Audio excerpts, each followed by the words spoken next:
Hi, you're listening to Kate Palmer. Today I'm going to show you how to do a watercolour-like technique using the magical micas from Lindy's Stamp Gang and an aqua wash brush. The magical micas for this project are Icy Primrose or Marigold Yellow, Autumn Maple or Cranberry Mist, Alpine Ice Rose or Cocklebell's Coral, Opal Sea Oats or Mission Brown, Lucky Shamrock or Cathedral Pines. To start with, I've stamped this really cute little rabbit from Whippersnapper Designs onto some plain white cardstock. I've used a Versamark ink pad and then I've embossed it with plain black embossing powder. Because this technique uses water, I find that an embossed image works a little bit better and helps to keep the paint within the lines. The trick to this technique is to give the little pot a really good shake before you start. What you're trying to achieve is for some of this product to cling to the lid. As you can see, mission accomplished. You'll be using the lid as a paint palette. Using a wet brush, pick up a very small amount of the product on the tip of the brush. As you can see, I only have the tiniest amount. To begin with, you just need to lay down a very light coating of the magical micas. You can always darken this later, but as we all know, it's very difficult to lighten something. Try not to let the magical micas dry as you're applying them. You'll end up with lines this way. The rabbit's now coloured in with this pale base colour. What I need to add now is a little bit of the darker version of the same colour. To do this, dip your water brush into the pot to get some of the powder, mix this in the lid, and then add this darker version of the same colour around the edges of the rabbit or to wherever you'd like the darker colour to be. Now at this point I'm going to wipe this colour off the brush and clean it off, and then with it nice and wet I'm just going to wipe this over the top of the colour I've just laid down. This will help blend those two colours together.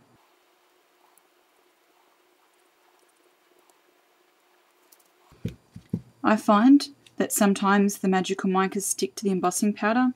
Just clean off your water brush and wipe over the top of the embossing powder and then pat clean on the paper towel. This will help remove some of that excess mica from off the embossing powder. Now if you'd like some areas to be a little bit lighter than the rest, just rub in a circular motion with your clean aqua wash brush. This will actually remove a little bit of the colour and a little bit of the sparkle. So I'm just accenting this Mission Bells brown.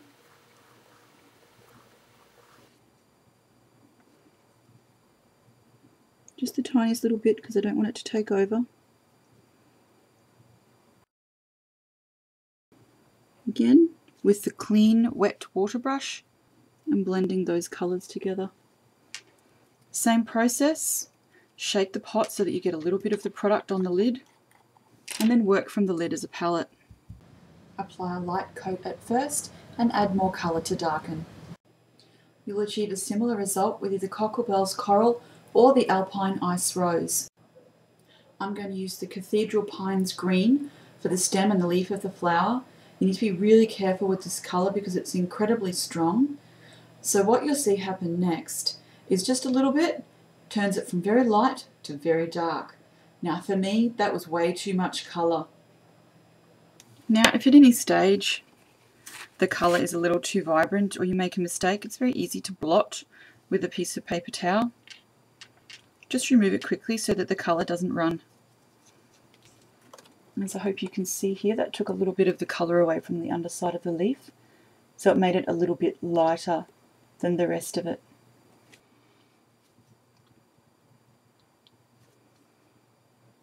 As you can see, just the tiniest amount is your very vibrant pink.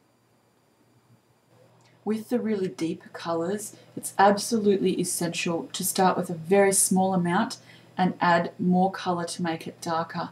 Just the tiniest over application and you can end up with a real mess. The final colour is the Icy Primrose. Same process as all the others.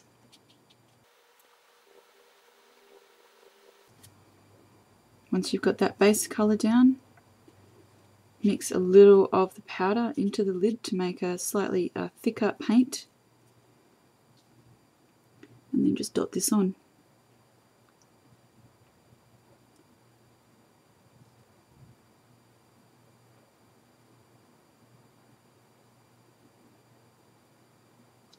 And just leave this to dry. Onto the marigold yellow. Now I'm not going to need very much of this. It's just to darken this area here. And I'll do the same with the pinks. Add a little bit of this Alpine Ice Rose.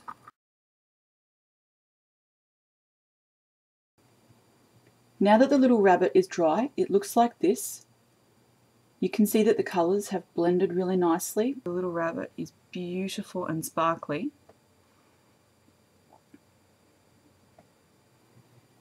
What I've done is I've added a little bit of Glossy Accents to the rabbit's nose, so it's nice and shiny. Ooh, you can see it just there. This really enhances the magical micas. Glossy Accents, diamond glaze, or dimensional magic would give you the same effect. I've also added it to the petals of the flower here. There we go. You can see how shiny that's made them. And it really just adds an extra element to the flower, turns that magical mica into something really extraordinarily pretty with that over the top. I've used the same colours on the little beetle at the top there and a little tiny bit of foil. And then I've just added some pale pink stamping around the edges with one of my favourite flourish stamps. I've mounted the little rabbit onto brown basil cardstock and pink coordinations cardstock. I've backed it with one of my many pieces of scrapbooking paper which I buy and then don't seem to use. I've accented with a little pink and brown ribbon here and used again that same coordinations cardstock, but this one I've run through the Cuttlebug with the Happy Birthday embossing folder, and then just added this lovely Hugs rub on down the side there. And that's just something different you can do with the magical micas. It's really quick and simple, and I just love the sparkle.